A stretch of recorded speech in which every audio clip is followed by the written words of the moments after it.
ನಮಸ್ತೆ ಎಲ್ಲರಿಗೂ ಹೇಗಿದ್ದೀರಾ ಎಲ್ಲರೂ ಚೆನ್ನಾಗಿದ್ದೀರಾ ಅಂತ ತಿಳ್ಕೊಂಡಿದ್ದೀನಿ. ಸೊ ಏನಪ್ಪ ಅಂತ ಹೇಳಿದ್ರೆ ಮಹಾಕುಂಭ ಮೇಳ ಪ್ರಯಾಗ್ರಾಜಲ್ಲಿ ನಡೀತಾ ಇದೆ. ಮಹಾಕುಂಭ ಮೇಳ ಅನ್ನೋದಕ್ಕಿಂತ ಮೊನಾಲಿಸಾ ಅನ್ನೋರು ನಮ್ಮ ಕಣ್ಣು ಎದುರುಗಡೆ ಹಿಂಗೆ ಬಂದು ಹಂಗೆ ಹೋಗ್ತಾರೆ. ಏನಕ್ಕೆ ಅಂತ ಹೇಳಿದ್ರೆ ಅವರ ಒಂದು ವಿಡಿಯೋ ವೈರಲ್ ಆಗುತ್ತೆ. ಅದು ವೈರಲ್ ಆದಾಗ ಒಬ್ಬ ಯೂಟ್ಯೂಬರ್ ಅದರ ಅವರ ಒಂದು ಮೊನಾಲಿಸಾಳ ಒಂದು ಫೋಟೋವನ್ನು ವೈರಲ್ ಮಾಡ್ತಾನೆ. ಅದು 2 ಕೋಟಿಗಿಂತ ಅಧಿಕ ವಿಡಿಯೋಸ್, ಅಧಿಕ ಒಂದು ವ್ಯೂಸನ್ನು ಬರುತ್ತೆ, ಅಧಿಕ ಪ್ರೇಕ್ಷಕರು ಅದನ್ನು ನೋಡ್ತಾರೆ.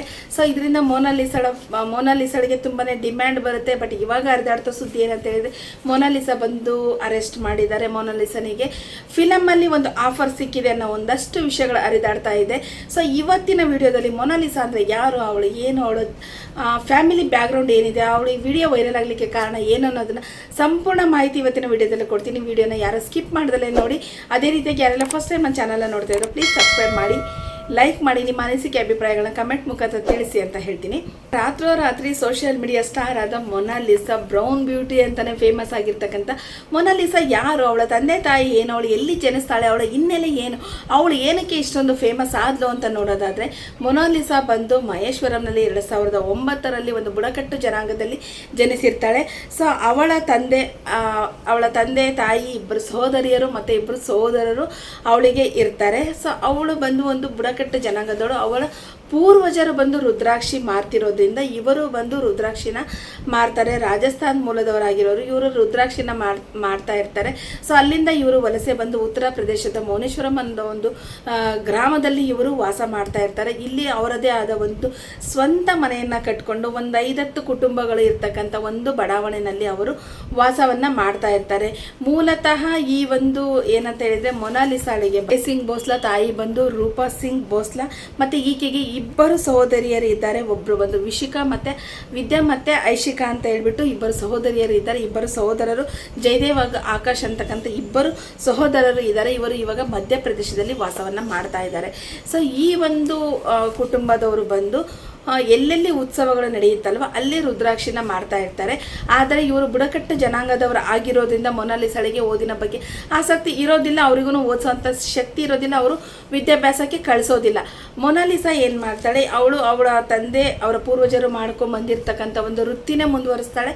ರುದ್ರಾಕ್ಷಿ ಮಾರ್ತಕ್ಕಂಥ ಒಂದು ವೃತ್ತಿಲೇ ಅವಳು ತೊಡಗಿಸ್ಕೊತಾಳೆ. ಎಲ್ಲೆಲ್ಲಿ ಉತ್ತರ ಪ್ರದೇಶದಲ್ಲಿ ಎಲ್ಲೆಲ್ಲಿ ಅವರಿಗೆ ಈ ಒಂದು ಉತ್ಸವಗಳು ನಡೀತಾ ಇರುತ್ತೆ, ಜಾತ್ರೆಗಳು ನಡೀತಾ ಇರುತ್ತೆ, ಅಲ್ಲಿ ಹೋಗಿ ರುದ್ರಾಕ್ಷಿ ಮಾಡ್ತಕ್ಕಂಥದ್ದು ಈ ಒಂದು ಜನಾಂಗದವರು. ಅದರಲ್ಲೂ ಈ ಮೊನಾಲಿಸಾ ಏನಿದ್ದಾಳಲ್ವ, ಮೊನಾಲಿಸಾ ಭೋಸ್ಲೆ ಅವರು ಇವರ ಒಂದು ವೃತ್ತಿಯಾಗಿದೆ. ಇವರೊಂದು ಬುಡಕಟ್ಟು ಜನಾಂಗದವರು, ಇವರಿಗೆ ಯಾವುದೇ ರೀತಿಯ ವಿದ್ಯಾಭ್ಯಾಸ ಇಲ್ಲ.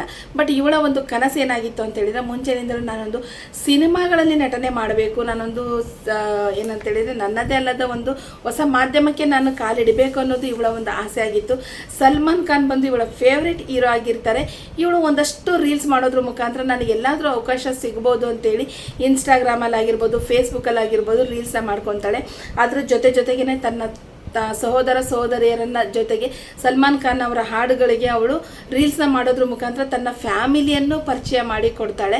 2023ರಲ್ಲಿ ಒಬ್ಬ ಏನಂತ ಹೇಳಿದರೆ ಉತ್ತರ ಪ್ರದೇಶದ ಫೋಟೋಗ್ರಾಫರ್ ಏನಂತ ಹೇಳಿದರೆ ಅವಳ ಒಂದು ಫೋಟೋವನ್ನು ತಗೊತಾರೆ, ಸೋಷಿಯಲ್ ಮೀಡಿಯಾದಲ್ಲಿ ಹಾಕ್ತಾರೆ. ಆವಾಗ ಅಷ್ಟು ಜನಪ್ರಿಯತೆಯನ್ನು ಕಂಡುಕೊಂಡಿರೋದಿಲ್ಲ ಈ ಮೊನಾಲಿಸಾ.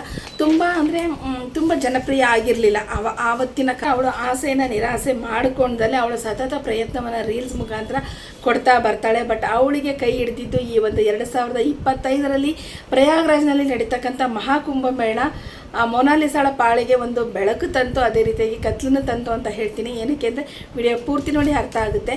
ಸೊ ಇಲ್ಲಿ ಏನಂತ ಹೇಳಿದರೆ ಸಚಿನ್ ಗುಪ್ತಾ ಎಂಬ ಒಂದು ಬ್ಲಾಗರು ಪ್ರಯಾಗ್ರಾಜ್ನಲ್ಲಿ ನಡೀತಕ್ಕಂತಹ ಒಂದು ಕುಂಭಮೇಳಕ್ಕೆ ಅವರು ದೃಶ್ಯವನ್ನು ಸೆರೆಹಿಡಿಯಲಿಕ್ಕೆ ಹೋಗಿರ್ತಾರೆ.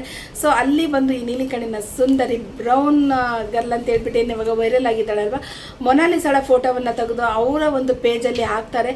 ಅದು ಎಷ್ಟು ವೈರಲ್ ಆಗುತ್ತೆ ಅಂತ ಹೇಳಿದರೆ 2 ಕೋಟಿಗಿಂತ ಅಧಿಕ ವ್ಯೂಸ್ಗಳು ಆ ಒಂದು ವಿಡಿಯೋಗೆ ಬರುತ್ತೆ. ಅವತ್ತಿಂದ ಅವಳು ತುಂಬಾ ಫೇಮಸ್ ಆದಳು. ಕೊನೆಗೆ ಅವಳಿಗೆ ಪರಿಸ್ಥಿತಿ ಹೇಗಾಯಿತು ಅಂತ ಹೇಳಿದರೆ ಈ ಮಹಾಕುಂಭ ಮೇಳ ಹೋಗ್ತಕ್ಕಂಥವ್ರು ಅವಳ ಜೊತೆಗೆ ಸೆಲ್ಫಿಗೆ ಈ ಒಂದು ಮಾಧ್ಯಮದವರು ಆಗಿರ್ಬೋದು, ಯೂಟ್ಯೂಬರ್ಸ್ ಆಗಿರ್ಬೋದು ಮತ್ತು ಸಾರ್ವಜನಿಕರು ಅವಳ ಒಂದು ಸೆಲ್ಫಿಗೋಸ್ಕರ, ಅವಳ ಒಂದು ವಿಡಿಯೋಗೋಸ್ಕರ ಅವಳ ಬೆನ್ನು ಬಿದ್ದರು. ಇಲ್ಲಿ ಸುಮಾರು ಗುಂಪುಗಳು ಆಗಿರೋದ್ರಿಂದ ಅಲ್ಲಿನ ಸ್ಥಳೀಯ ಪೊಲೀಸರು ಬಂದು ಆಕೆಯ ತಂದೆಗೆ ಒಂದು ವಾರ್ನಿಂಗನ್ನು ಕೊಡ್ತಾರೆ.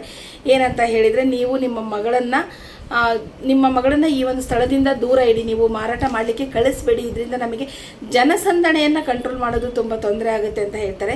ಸ್ನೇಹಿತರೆ, ನೀವು ಇಲ್ಲೊಂದು ವಿಚಾರನ ಅರ್ಥ ಮಾಡ್ಕೊಳ್ಳಿ. ಅವಳನ್ನು ರಾತ್ರೋರಾತ್ರಿ ಈ ಜನ ಎತ್ತಿ ಹಿಡಿಯೋರವರೇ, ಕೆಳಗೆ ಬೀಳಿಸೋರು ಅವರೇ ಆಗಿರ್ತಾರೆ. ಯಾಕಂದರೆ ತುಂಬ ಉದಾಹರಣೆಗಳು ರಾತ್ರೋರಾತ್ರಿ ಬೆಳೆದು ಬೆಳಗ್ಗೆ ಆಗೋಷ್ಟೊತ್ತಿಗೆ ಬಿದ್ದಿರೋರನ್ನ ನಾವು ಕಣ್ಣು ಮುಂದೆ ನೋಡಿದ್ದೀವಿ.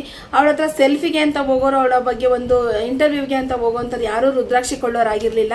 ಅವಳ ಒಂದು ಫೋಟೋ ವಿಡಿಯೋಗೋಸ್ಕರ ಹೋಗ್ತಾರೆ. ಸೊ ಅಲ್ಲಿ ಅವಳ ಬಿಸ್ನೆಸ್ ಟೋಟಲಿ ಲಾಸ್ ಆಗುತ್ತೆ. 5-6 ಜನರು ಇರ್ತಕ್ಕಂಥ ಕುಟುಂಬದಲ್ಲಿ ಸೊ ಒಬ್ಬರು ದುಡಿಮೆಯೂ ತುಂಬ ಇಂಪಾರ್ಟೆಂಟ್ ಆಗಿರುತ್ತೆ. ಅವರ ಬಿಸ್ನೆಸ್ ಟೋಟಲಿ ಲಾಸ್ ಆಗುತ್ತೆ. ಕೊನೆಗೆ ಅವಳನ್ನು ರುದ್ರಾಕ್ಷಿ ಮಾಡಿಸೋದನ್ನು ಬಿಟ್ಟು ಅವರ ತಂದೆ ಏನು ಮಾಡ್ತಾರೆ, ಅವರು ವಾಸವಾಗಿರ್ತಕ್ಕಂಥ ಒಂದು ಟೆಂಟ್ ಬಳಿಯೇ ಬಿಡ್ತಾರೆ. ಆದರೆ ಈ ಜನ ಕೇಳ್ತೀರಾ, ಅಡ್ರೆಸ್ ಗೊತ್ತಾದರೆ ಅವ್ರದ್ದೊಂದು ಫೋಟೋ ವೈರಲ್ ಆಗಿತ್ತು, ಅವ್ಳದ್ದು ಇನ್ಸ್ಟಾ ಐಡಿನೇ ಪತ್ತೆ ಹಚ್ಚಿರೋರು, ಇನ್ನು ಅವಳು ಎಲ್ಲಿದ್ದಾಳೆ ಅನ್ನೋದನ್ನು ಬಿಡ್ತಾರ. ಆ ಒಂದು ಟೆಂಟ್ ಬಳಿನೂ ಹೋದ್ರು, ಅಲ್ಲೂ ತುಂಬ ಗಲಾಟೆ ಗದ್ದಲಗಳು ಈ ಥರದ್ದೆಲ್ಲ ಮಾಡ್ತಿರೋದ್ರಿಂದ ಅಲ್ಲಿನ ಪೊಲೀಸರು ಇನ್ನೂ ಒಂದು ಸತಿ ವಾರ್ನಿಂಗನ್ನು ಕೊಟ್ಟರು ಅವಳಿಗೆ. ಏನಂತ ಹೇಳಿದರೆ, ಅವರ ತಂದೆಗೆ ಹೇಳಿದರೆ, ನೀವು ಈ ಜಾಗದಿಂದ ಖಾಲಿ ಮಾಡಬೇಕಾಗುತ್ತೆ, ಇಲ್ಲ ಅಂತ ಹೇಳಿದರೆ ನೀವೇನು 500 ಜನರು ಇಲ್ಲಿ ಟೆಂಟ್ ಹಾಕ್ಕೊಂಡು ನೀವು ರುದ್ರಾಕ್ಷಿ ಮಾಡ್ಲಿಕ್ಕೆ ಬಂದಿದ್ರಲ್ವ, ಇದರಿಂದ ನಾವೆಲ್ಲರಿಗೂ ತೊಂದರೆ ಉಂಟಾಗುತ್ತೆ ಅನ್ನೋ ಒಂದು ಮಾಹಿತಿನ ಕೊಡ್ತಾರೆ. ಸೊ ಇವಾಗ ಅವಳನ್ನು ಬಂದು ಸ್ವತಃ ಅವಳ ಊರಿಗೆ ಕಳಿಸಿದ್ದಾರೆ ಮೊನಾಲಿಸಾನ. ಇದರಿಂದ ಅವ್ರ ದುಡಿಮೆಗೆ ತುಂಬಾ ತೊಂದರೆ ಆಗಿದೆ. ದಯವಿಟ್ಟು ಅರ್ಥ ಮಾಡ್ಕೊಳ್ಳಿ. ಅವರು ಬುಡಕಟ್ಟು ಜನಾಂಗದವರು, ಅವರಿಗೆ ಪರ್ಟಿಕ್ಯುಲರ್ ಆಗಿ ಇಂಥದೇ ದುಡಿಮೆ ಅನ್ನೋದು ಇರೋದಿಲ್ಲ, ಒಂದು ಜಾಗದಲ್ಲಿ ಕೂತು ದುಡಿಮೆ ಮಾಡೋದಿಲ್ಲ.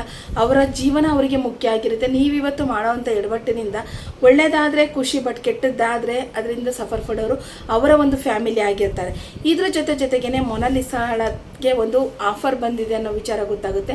ಹೌದು, ಖಂಡಿತ ಒಬ್ಬರು ಬಾಲಿವುಡ್ನವರು ಆಫರ್ನ ಕೊಡ್ತಾರೆ. ಬಟ್ ಅವಳ ತಂದೆ ಹೇಳ್ತಾರೆ, ಅವಳಿಗೆ ಇವಾಗ 16 ವರ್ಷ ವಯಸ್ಸಾಗಿದೆ, ಇನ್ನು 2 ವರ್ಷ ಕಳೆದ ನಂತರ ನಮ್ಮ ರಿಲೇಷನಲ್ಲೇ ಒಂದು ಹುಡುಗ ಇದ್ದಾನೆ, ನಮಗೆ ಯಾವ ಸಿನಿಮಾ ರಂಗನೂ ಬೇಡ, ಬಣ್ಣ ಹಚ್ಚೋ ಪ್ರಪಂಚ ನಮಗೆ ಬೇಡ, ನಮ್ಮ ಮಗಳನ್ನು ನಾವು ಮದುವೆ ಮಾಡಿ ಕೊಡ್ತೀವಿ ಅನ್ನೋ ಒಂದು ಮಾಹಿತಿನ ಹೇಳ್ತಾರೆ.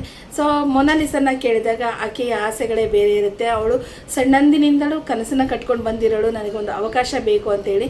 ಅವಳ ಆಸೆ ಒಂದೇ, ಸಲ್ಮಾನ್ ಖಾನ್ ಅವರ ಜೊತೆಗೆ ನಟಿಸುವ ಅವಕಾಶ ಸಿಕ್ಕರೆ ನಾನು ಖಂಡಿತ ಅಭಿನಯ ಮಾಡ್ತೀನಿ ಅಂತ ಹೇಳ್ತಾಳೆ. ಆದರೆ ಇದು ನನಗೇನಕ್ಕೋ ತಪ್ಪು ಅಂತ ಕಾಣುತ್ತೆ. ಏನಕ್ಕೆ ಅಂತ ಹೇಳಿದರೆ, ಈ ಕಚ್ಚಾ ಬಾದಾಮ್ ಅವರಾಗಿರ್ಬೋದು, ರಾಣಿ ಮಂಡಲರಾಗಿರ್ಬೋದು, ಇವರೆಲ್ಲ ರಾತ್ರೋರಾತ್ರಿ ಸ್ಟಾರ್ ಆಗಿ ಕೊನೆಗೆ ಅವ್ರನ್ನ ಬೀಳಿಸ್ಬಿಟ್ಟು ಇವತ್ತು ಅವ್ರು ಎಲ್ಲಿದ್ದಾರೆ ಅಂತ ಗೊತ್ತಿಲ್ಲದೆ ಇರೋ ಪರಿಸ್ಥಿತಿ ಬಂದಿದೆ. ಆ ಹುಡುಗಿ ಹೇಗೋ ಜೀವನ ಮಾಡ್ಕೊಂಡಿದ್ಲು. ಈ ಓದೋರು ವೈರಲ್ ಮಾಡಿದವರು ಅಟ್ಲೀಸ್ಟ್ ಒಂದಷ್ಟು ರುದ್ರಾಕ್ಷಿ ತೊಗೊಂಡವಳು ಜೀವನಕ್ಕಾದರೆ ಹೆಲ್ಪ್ ಮಾಡಿದ್ದಾರೆ, ಅದು ಇಲ್ಲ. ಬಟ್ ಅವಳನ್ನ ಇವಾಗ ಏನಕ್ಕೆ ಅಂತ ಹೇಳಿದರೆ, ತಂದೆ ಮಗಳ ಮಧ್ಯೆ ಒಂದು ಭಿನ್ನಾಭಿಪ್ರಾಯ ಬಂದಿದೆ. ಮಗಳ ಅವಕಾಶ ಸಿಕ್ಕರೆ ಹೋಗ್ತೀನಿ ಅಂತ, ತಂದೆ ಬೇಡ ಅಂತ. ತಂದೆ ಮಗಳಿಗೇನೆ ಇಲ್ಲಿ ಏನಂತ ಹೇಳಿದರೆ ಅವರು ಕಿತ್ತಾಡ್ಕೊಳ್ಳೋ ಅಂಥ ಒಂದು ಪರಿಸ್ಥಿತಿನ ಈ ಒಂದು ಸೋಷಿಯಲ್ ಮೀಡಿಯಾ ತೊಗೊಂಡು ಬಂದಿದೆ ಅಂತ ಹೇಳ್ತೀನಿ. ದಯವಿಟ್ಟು ಅವ್ರನ್ನ ಬದುಕಲಿಕ್ಕೆ ಬಿಡಿ. ಅವಕಾಶಗಳು ಬರುತ್ತಾ ಅವ್ರು ಕುತ್ಕೊಂಡು ಮಾತಾಡಿ ಅವ್ರ ಫ್ಯಾಮಿಲಿಯವ್ರು ಡಿಸೈಡ್ ಮಾಡ್ತಾರೆ. ಬಟ್ ನೀವು ಇವಾಗಲೂ ಅವ್ರ ಸ್ವಂತ ಊರಿಗೂ ಹುಡ್ಕೊಂಡು ಹೋಗ್ತಾ ಇದ್ದೀರಾ. ಈ ರೀತಿ ಮಾಡೋದ್ರಿಂದ ಇನ್ನೊಬ್ಬರ ಜೀವನಕ್ಕೆ ಇದು ತುಂಬ ತೊಂದರೆ ಆಗುತ್ತೆ. ಅವಳು ಬುಡಕಟ್ಟು ಜನಾಂಗದವರು, ಅವರಿಗೆ ಇದನ್ನೆಲ್ಲ ನಿಭಾಯಿಸುವಂಥ ಶಕ್ತಿ ಇರೋದಿಲ್ಲ. ಅವಳೇ ಒಂದು ವಿಡಿಯೋ ಮಾಡಿ ಹಾಕಿದ್ದಾಳೆ, ನನಗೆ ಈ ಒಂದು ವಿಡಿಯೋ ನನಗೆ ಜೀವನ ಮಾಡಲಿಕ್ಕೆ ಯೂಟ್ಯೂಬರ್ಸು ಮತ್ತು ಸ್ಥಳೀಯರು ನನಗೆ ತೊಂದರೆ ಮಾಡ್ತಾ ಇದ್ದಾರೆ, ಈ ವಿಡಿಯೋ ಬಂದು ಯೋಗಿ ಆದಿತ್ಯನಾಥ್ ಅವರಿಗೆ ತಲುಪೋರ್ಗೂ ಶೇರ್ ಮಾಡಿ ಅನ್ನೋ ಒಂದು ವಿಡಿಯೋನ ಬಿಟ್ಟಿದ್ದಾಳೆ.